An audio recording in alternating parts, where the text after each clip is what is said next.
அழகு மிகுந்த ராஜகுமாரி மேகமாக போகிறாள். ஜரிகை நெளியும் சேலை கொண்டு மலையை மூட பார்க்கிறாள்.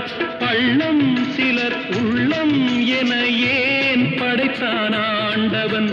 பட்டம் பெற தேடுகின்றேன், எங்கே அந்த நாயகன்? மலையின் காட்சி இறைவன் ஆட்சி. செந்தாழம் பூவில் வந்தாடும் தென்றல் என் மீது மோதுதம்மா.